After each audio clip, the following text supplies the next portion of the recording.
Hey guys, so these little holes that I put through my hair, I went for a 4.5 kilometer walk yesterday, which is good for my back. I'm going to do another one now. I'm going to go and get some parts from J-Car, an electronics store. And yeah, so I was sweating a lot yesterday. This is still that piece. It hasn't lifted. I did chop away a bit at the front because, you know, it's a wall of hair because of the horizontal V-loops, because I'm just using sort of like standby bits and pieces of hair. Yeah, the holes I think have actually helped vent out the heat and potentially even helped evaporation to occur through those holes as well. As you saw, I put, I don't know, 1,000 holes in it using this thing. This spiker. And I gave you the link in the last video for that. I still reckon it's good. The next thing I've ordered online is a pair of pinking shears. Pinking shears are scissors with a wave pattern. I don't know how easy it's going to be to try and cut along the front edge of horizontal V-looped hair systems like this. It'll be a pretty systematic wave, but at least it won't be a straight across wall of hair in terms of that. It won't be natural though. I mean, pinking shears are going to be very corrugated in a very clean line like that. The thing is, as I change direction with the pinking shears, I don't think the corrugations will be perfect, which is good. You don't want perfection at the front hairline in terms of like natural looking. People don't have perfect, you know, micropigmented, let's say, hairlines. Not that there's something wrong with the look of good micropigmentation in the first 5 years by the sounds of things. But yeah, I'm going to get some pinking shears and see what it's like to try to avoid any kind of wallage on the hairline there. Just cutting away bits and pieces has helped a little bit. Just peeling back a tiny bit, snipping it out and whatever. But yeah, there hasn't been any lifting. And the other thing, the main thing about lifting at the front hairline in terms of the glue becoming unstuck here, when it doesn't become unstuck anywhere else, why do you think that happens? Why do you think lifting happens more at the front hairline than the perimeter? Let's say you've glued it the same all over. You haven't just cheated and put tape at the back so you can say, that'll do. And you walk around with a stupid gap or a mismatch back here because you haven't got a rear mirror to see the back of your own head, because you've just been following all the other people who've got no visibility, have been giving you instructions all these years on how to apply the back hairpiece. What do? Feel it? You feel, oh, that feels about right. How can you be so inaccurate? People who wear full toppers, I don't understand. Why would you do that? Why would you not try to get visibility? And you're not going to be going to a salon every single week or every time you want to change your hairpiece, are you? It would cost a fortune and take so much time. Go park the car there. It's just a waste to do it all the time. I mean, go to a salon once in a while if you're able to, just to see what it feels like to get it professionally done by somebody who has an overview and their experience and they're able to do it properly. It's great. But surely you've got to do it by yourself most of the time. I mean, you're always there. Your hair's always there. You've got to deal with it on a day-to-day basis. So minimal lifting at the front comes from you not fucking pulling it back all the time and doing that with your hair all the time.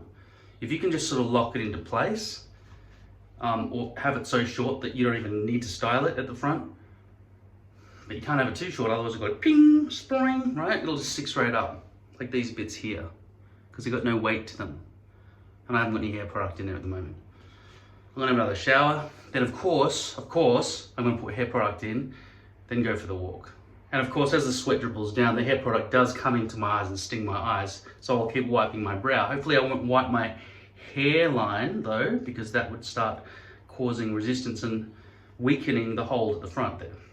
Now, it's not just about not, you know, flopping this back and forward and giving it the leverage it needs to unstick itself, getting bits of air in there, weakening the glue, etc. Obviously, the air holes have done a lot to prevent the sweat buildup, because I was sweating all there and there and there, right? Yesterday when I went for a walk, and I'll be doing that again today because you can see it's a sunny day. We're getting to springtime now, so it's getting a lot warmer. It's a nice day. In fact, yesterday I regret wearing jeans. I'm gonna have to wear shorts if I'm gonna go for this walk today, which don't suit me because I'm shaped like an apple at the moment. But I'm gonna feel better. I'm gonna lose some weight as well because I've just been sitting here through isolation. We get 1 hour of exercise per day. We're allowed to leave the house for 1 hour a day with a mask, of course. We're at stage 4 restrictions in Victoria. So yeah, don't flop the hairline around. Make sure it's I'd say ventilated, but ventilated is used in the industry for something else. Even though the word vent means wind in Latin and French and most Latin speaking languages, I assume. Vent, the wind, le vent. So ventilated, to put air through, the wind through. And the answer for that was to use this for poly. Don't do it while it's on your head though, otherwise you might find that there is liquid coming through. It's not watercolored. So don't flop it around, put air holes through it. I haven't any problems, so I would say it wasn't extensive exercise, but for a fit person to do a hard workout, lifting weights and all the other shit they do at a gym or something, after 3 hours of you doing that, that's how much I sweat after half an hour of walking. Okay, so I feel like it's the same thing. Get this thing, punch holes through it. I think yesterday was a good test. I'm going to test it again today, and I assume I won't have any problems with sweat buildup or lifting around anywhere. If I peel this back right now, which I'm not going to because air would get in and maybe it would just ruin the hold.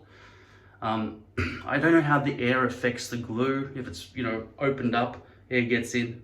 I think more like it's tendrils that are sort of locking into the microscopic undulations of your scalp, maybe, and you sort of ripped them out of their anchor points, like a coral when it lands on a rock or whatever it is and just latches on.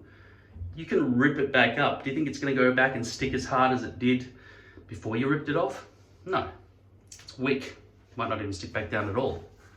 So therefore, you don't want to lift it up all the time. If you are going to lift it up, apply more glue and probably remove the previous glue as well, and wipe your hair, your scalp as well, so there's no residual glue or any bits of sweat or anything. So it's got to be clean. So a nice firm attachment point. You want firm attachment points all the way around, right? Even back there, don't just put tape on there and go, that'll do. And walk out and there's like a gap of a centimeter or some shit. Use a mirror behind you. Obviously, you need both your hands to do your hair, so you need a stand, like a microphone stand like this, so that you've got somebody else holding that mirror for you constantly. Unless you've got slaves, and then that would work well as well. And then it get tilted like this. But yeah, the thing about the microphone stand is it's height adjustable. You can swing it, and as you need to, you can lower it or whatever else you want to do, right? And if it's not high enough, you can put it on a chair and then lower it with a button or a rotation thing or whatever you got. Yeah, so I just wanted to tell you that thing works. As far as I can see, putting holes, even though I couldn't see the holes, you could see on the video, you could not see the holes at all. But they're there, and microscopically things happen. Evaporation, for example, heat, ventilation. You need those heat vents to stop the sweat buildup underneath poly. So I'd recommend getting that thing. And yeah, I'm going to get the pinking shears, which are scissors with corrugation in them. And hopefully that would work well to prevent any kind of wall of hair that can happen with a wall of hair system. In terms of systems that are nice, V-lips going nose to spine, I don't know if pinking shears would be necessary. You might think, okay, how are you going to glue every single undulation with a brush or even a lipstick applicator without getting in between the undulations and getting glue all in the hair, all around the front? It's not good. Well, the thing is, when it's all back like that with a hairband, you're sort of brushing sideways. So the topography of the shape doesn't matter because you're brushing that way, right? So you're just hitting the front bits of the poly to facing that way. And so it's not impossible. It seems, I think I can do it. I think it wouldn't be hard to just glue without getting glue in the hairs. I always get a bit of glue in the hairs, even when it's flat. But I don't think that would make it harder, let's say. Okay, so yeah, don't flop your hair around at the front all the time when you're styling it and so on, right? Put it like you want it. If you need to, find a mirror, fix it, pat it down or whatever, right? So it's not going to pull back. There. Yeah, the hair's working well.